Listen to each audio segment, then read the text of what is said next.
ओम शांति पाल भाई। ओम शांति ईश्वर भाई। पाल भाई, हम आज की मूल्य रिवीजन कर रहे हैं और आज बाबा खास हम बच्चों को फूल बनाने आए हैं। तो बाबा बोलते हैं मैं तुम बच्चों को फूल बनाता हूँ, गुलगुल बनाता हूँ, इसलिए तुम्हें कभी भी किसी को दुख नहीं देना है, सदा सुख देना है। बाबा बोलते हैं इसलिए बाबा ने खास आज जबान के ऊपर बोला है, क्योंकि क्या है, हम फट से कोई टोंट मार देते, कुछ उल्टा सुल्टा बोल देते, किसी की ग्लानि कर देते, तो उससे भी आत्मा को दुख पहुंच जाता है। तो इसलिए बाबा बोलते हैं कि अपने जबान पे पूरा कंट्रोल रखना है। इसलिए बाबा बोलते हैं कि अपनी जांच करनी। बाबा खास बोल रहे हैं आज कि मैं कहाँ तक फूल बनाऊं और कहाँ तक मेरे के अंदर दिव्य गुण आए, मेरे अंदर कहाँ तक मैंने दिव्य गुणों को धारण किया है। तो इसकी खास बात होता है जांच करनी है। कोई भी विकारों के वश होके कोई उल्टा कर्म नहीं करना है। बाबा ने खास बोला है आज। तो पाल भाई, बाबा हमको खास इतनी अच्छी शिक्षाएं देता है, सतयुग में ले जाता है, वो दुख हरता सुख करता है, और हम बच्चों को भी हमेशा सुख दे। बच्चे मेरे भी सुखदाई बने, सुखी रहे और सुखदाई बने, सुख भी दे, सुखी भी रहे, सुख भी दे, यही बाबा की आश है। तो थोड़ा आप भी डिटेल बताएंगे पाल भाई आज की मुरली में, और भी बहुत सारी बातें हैं, आप डिटेल बताइए आज की मुरली। ओम शांति ईश्वर भाई जी। आज 18 अक्टूबर 2024 है जी। उस 18 तारीख की मुरली हम लोग रिवीजन कर रहे हैं। और आज बाप दादा का डेट भी है, पहला दिन जी, इस सीजन का पहला दिन है। बिल्कुल। बाबा के घर में सब बच्चे आए हुए हैं। तो आज बाबा ने कहा है बच्चों को फूल बनाने। जी। बाबा ने कहा तुम फूल बच्चे कभी किसी को दुख नहीं दे सकते, बाबा बोलता है। बिल्कुल। सदा सुख देते रहो। फिर बाबा ने उसकी डिफिनेशन बताई है। बाप आकर हमको गुलगुल बनाते हैं तो सब अवगुणों को छोड़ गुणवान बनना है। गुणवान कभी किसको दुख नहीं देंगे। फूल अर्थात समझ में आया, अवगुणों को छोड़ गुणवान बनना है, वही सुखदायी बनना माना फूल। जो गुणवान है उनको ही बाबा फूल बोलता है, खुशबूदार फूल। गुणों की खुशबू आती है उनसे। गुणवान कभी किसको दुख नहीं देते, और उस व्यक्ति से मिलके खुशी भी होगी आपको। हाँ, जैसे हम कोई फूलों के गार्डन में जाते ना, तो इंटरनल खुशी होती है, आत्मा संतुष्ट रहती है, तो वैसे उस व्यक्ति से मिलके भी खुशी होगी आपको। उसके अंदर जो पॉजिटिविटी होती है ना जी, उसके वाइब्रेशंस अच्छे वाइब्रेशंस आते हैं, इसके कारण बाबा फूल बोलता है जी। फूल जैसी खुशबू आती है उसके अंदर से। गुणवान कभी किसको दुख नहीं देते, सुना अनसुना नहीं करते। कोई दुखी है तो उसका दुख दूर करते हैं। मान लीजिए किसी को तकलीफ है, कमजोर है, तो उसको सहयोग करते हैं, चाहे तन से, मन से, धन से जी, तो उनका दुख दूर करते हैं। बाप भी आते हैं तो सारी दुनिया के दुख जरूर दूर होने हैं। बिल्कुल। बाप बोलते हैं, बाप तो फ्री मत देते हैं, जितना हो सके पुरुषार्थ कर सभी के दुख दूर करते रहो, बाबा बोलता है। फिर बाबा ने आज कहा किस बात में तुम बच्चों को बहुत बहुत खबरदारी रखनी है, चाहे संकल्प से, बोल से, कर्म से, जिसको बाबा मनसा वाचा कर्मणा बोलता है जी। अपनी जबान पर बड़ी खबरदारी रखनी है। वही बुद्धि से विकारी दुनिया की सब लोक लाज कुल की मर्यादा भूलनी है। अपनी जांच करनी कि हम में कितने दिव्य गुण धारण किया है। लक्ष्मी नारायण जैसे सिविलाइज्ड बने हैं, कहाँ तक गुलगुल बने हैं। बाबा बोलता है लक्ष्मी नारायण जैसे सिविलाइज्ड बनना है, बोलते हैं बाबा। फिर बाबा ने कहा तुम बच्चों को आत्मा समझ, शरीर को भूल शिव बाबा को याद करना है। मेन बात ये है, हाँ, आत्मा समझना। जब आत्मा समझेंगे ना, तुम किसी को दुख भी नहीं देंगे। हाँ, क्योंकि हर आत्मा का अपना पार्ट है। हम वर्तमान में इसलिए कुछ ना कुछ उल्टा सुल्टा बोल देते कभी नहीं। खेल ही वही है ना, जैसे अपने को, अब हम सामने वाले को आत्मा देख रहे हैं, हमारी वृत्ति ही चेंज हो गई जी। जैसे दैहिक वृत्ति थी वो भी आत्मिक वृत्ति हो गई। आत्मिक वृत्ति होना माना क्या हुआ, सुख, सबके प्रति शुभ संकल्प हो गया। बिल्कुल। वो भी है। और आत्मा का पार्ट याद आता है ना भाई, इस आत्मा का यही पार्ट है, सुना। हम जो कई बार हम क्या है, उनकी हमारी बहुत सारी आशा होती है सामने वाले की, वो नहीं कर पाता तो हम अंदर ही अंदर फिर डिस्टर्ब होते रहते हैं। लेकिन उस आत्मा का उतनी कैपेसिटी है और उसका वही पार्ट है तो वही करेगा वो तो। ये भी बात है। और जब हमारी आत्मिक वृत्ति हो जाती है, शुभ भावना शुभ कामना हो गई, आत्मिक भाव हो गई जी, तो उसके प्रति भावना जो है, भावना हमारी शुभ हो जाती है, शुभ हो जाएगी। सही। तो तुम बच्चों को आत्मा समझ शरीर को भूल शिव बाबा को याद करना है। शिव बाबा कहते हैं मैं तुम बच्चों को पढ़ाता हूँ, शिव बाबा निराकार है, तुम आत्माएं भी निराकार हो, यहाँ आकर पार्ट बजाते हो जी। बाप भी आकर पार्ट बजाते हैं, यह भी तुम जानते हो, ड्रामा प्लान अनुसार आकर के हमको बाबा बिल्कुल बनाते हैं। फिर बाबा ने क्या कहा, पुरुषार्थ करने से आपको अच्छा पद मिलेगा, अगर पुरुषार्थ नहीं करेंगे तो कम पद हो जाएगा, घाटा पड़ जाएगा कल्पांतर के लिए। बाप बच्चों को हर बात समझाते हैं, आप बच्चे अपने को घाटा डाले यह बाप नहीं चाहता, दुनिया वाले फायदा और घाटा को नहीं जानते, इसलिए बच्चों को अपने पर रहम करना है। बाबा ने कहा बुद्धि इधर उधर भागती है तो कोशिश करो हम ऐसे बेहद के बाप को याद क्यों नहीं करते हैं। बिल्कुल। जिस याद से ही ऊंचा पद मिलता है, कम से कम स्वर्ग तो जाते, तो स्वर्ग में उच्च पद भी पाना है।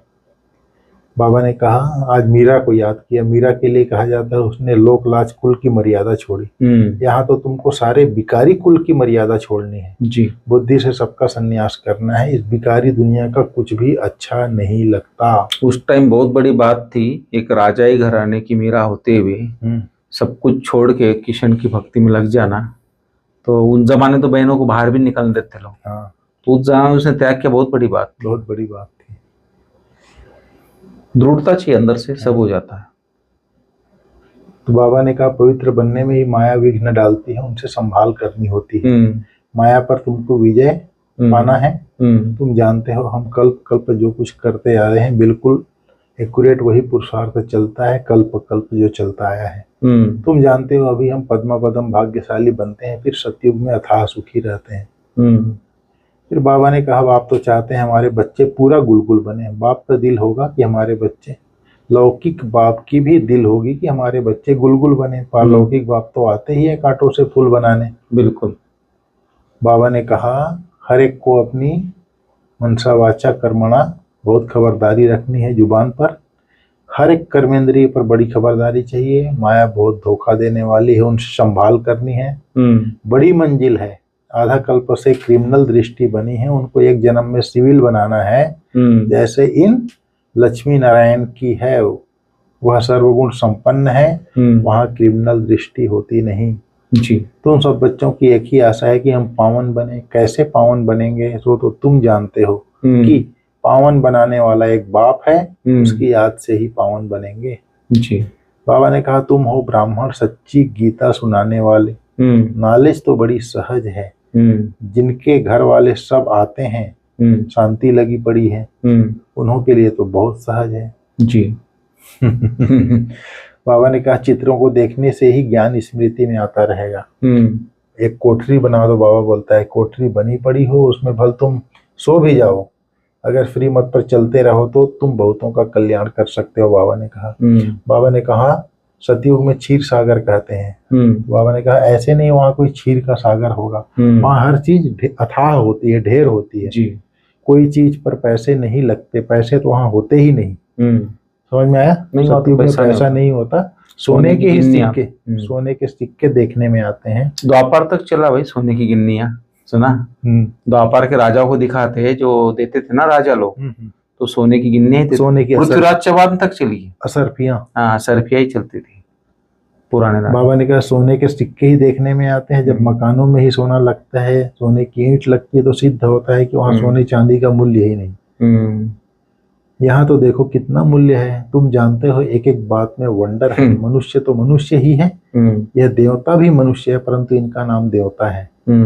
बाबा ने कहा न बाप को, अभी तुम समझते हो वह तो सच कहते थे, न बाप को न रचना के आदि मध्य अंत को जानते थे, अभी भी कोई नहीं जानते हैं सिवाय तुम बच्चों के। बड़े बड़े सन्यासी महात्माएं कोई नहीं जानते, वास्तव में महान आत्मा तो यह लक्ष्मी नारायण है ना, एवर प्योर है, यह भी नहीं जानते थे। तो और कोई कैसे जान सकते हैं? कितनी सिंपल बात है। परंतु कई बच्चे भूल जाते हैं। कई अच्छी तरह गुण धारण करते हैं तो मीठे लगते हैं जी।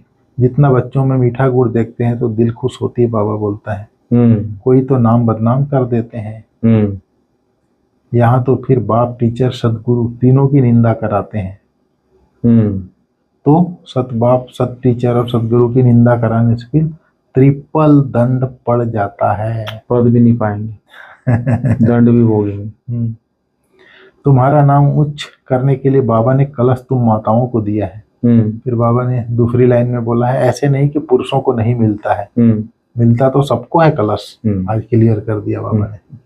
माताओं को कलश तो दिया ही, लेकिन पुरुषों को भी मिलता है, सबको कलश मिलता है। उनको आगे रखा है बाबा। बाबा ने कहा, देह सहित देह के सब संबंधों को छोड़ अपने को आत्मा समझना है। शरीर में आत्मा नहीं है तो शरीर भी कुछ कर ना सके। उस शरीर पर कितना मोह रखते हैं।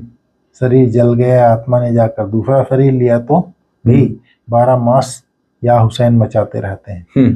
अभी तुम्हारे आत्मा शरीर छोड़ेगी तो जरूर उच्च घर में जन्म लेगी, नंबरवार ज्ञान के आधार से। हाँ, ज्ञान, थोड़े ज्ञान सुनने वाला साधारण कुल में जन्म लेगा, उच्च ज्ञान वाला उच्च कुल में जन्म लेगा। वहां सुख भी बहुत होता है। फिर बाबा ने कहा, गुणवान बन सबको दूर सुख देना है, पुरुषार्थ कर सबके दुख दूर करने हैं, विकारों के वश होकर कोई विकर्म नहीं करना है, सहनशील भी बनना है, कोई भी क्रिमिनल आस नहीं रखनी है। शांति की, फिर वरदान में आज बाबा ने कहा है, शांति की शक्ति द्वारा असंभव को संभव करने वाले सहज योगी भाव। ये जो वरदान बाबा रोज देता ना पाल भाई, मोहिनी बेन ने बहुत अच्छी बात की आज। वरदान जो भगवान देता है, जो हमें कई बार राखी पे, सिंचाई पे जो वरदान मिलता है, मेरी विशेषता अनुसार वरदान मिलता है। और ये रोज जो बाबा वरदान देता है वो हमें प्रैक्टिकल में कब लागू होगा बोले, माना हमारे ऊपर, क्योंकि हम उसको बार बार स्मृति में लाएंगे तब होगा। अगर स्मृति नहीं रहेगी तो कहाँ से वरदान काम करेगा? वो तभी काम करेगा बोले जब तुमको स्मृति रहेगी। इसलिए वरदान मैं समझता हूँ दिन में कई बार याद करना चाहिए आदमी को, भगवान ने क्या वरदान दिया आज। मैं तो आपको सालों से बोल रहा हूँ घोटू करके। मैं तो इसका प्रैक्टिस कितने सालों से कर रहा हूँ। जब आपने मेरे को कोई काम बताया भाई कि ये काम आपको करना है, अब मैं भूल जाऊंगा तो करूंगा क्या? तो बाबा ये जो शिक्षा दे रहा है, जब तक स्मृति में नहीं रहेगी तब तक हम काम कैसे करेंगे, प्रैक्टिकल में कैसे लाएंगे? वही, इसलिए बहुत जरूरी है। तो उसी को बाबा ने आज कहा है, शांति की शक्ति द्वारा असंभव को भी संभव करने वाले सहज योगी भव। शांति की शक्ति सर्वश्रेष्ठ शक्ति है। शांति की शक्ति से ही और सब शक्तियां निकली है। साइंस की शक्ति का भी जो प्रभाव है वह साइंस भी साइलेंस से निकली है। हाँ, साइलेंस से निकली। तो शांति की शक्ति से जो चाहो वह कर सकते हो, असंभव को भी संभव कर सकते हो। जिसे दुनिया वाले असंभव कहते हैं वह आपके लिए संभव है और संभव होने के कारण सहज है। शांति की शक्ति को धारण कर सहज योगी बनो। तो यहाँ पर दो बातें हैं। शांति की शक्ति को यूज करने के लिए बोला बाबा ने। शांति का स्रोत क्या है वो भी हमको जानना है, उसको भी बाबा ने बताया है। तो शांति की शक्ति को धारण कर सहज योगी बनना है। जो शांति की शक्ति को धारण कर लेगा वो सहज योगी बन जाएगा। आज स्लोगन में बाबा ने कहा है, वाणी द्वारा सबको सुख और शांति दो तो गायन योग्य बन जाएंगे। वाणी द्वारा, हाँ, सबको सुख भी दो, शांति भी दो। वाणी द्वारा कैसे शांति देंगे? वाणी द्वारा शांति मतलब ऐसे शुभ बोल हो, हमारे संकल्प शुभ होंगे जो मन को सुकून मिले। हाँ, सुकून मिले। मीठे बोल, हाँ, सुखदाई बोल, हाँ, सुखदाई बोल, बोल सुखदाई हो। और शुभ संकल्प करना ही शांति का दान देना है। ठीक है जी। तो वाणी द्वारा सबको सुख और शांति का दान दो तो गायन योग्य बन जाएंगे। ओम शांति। ओम शांति।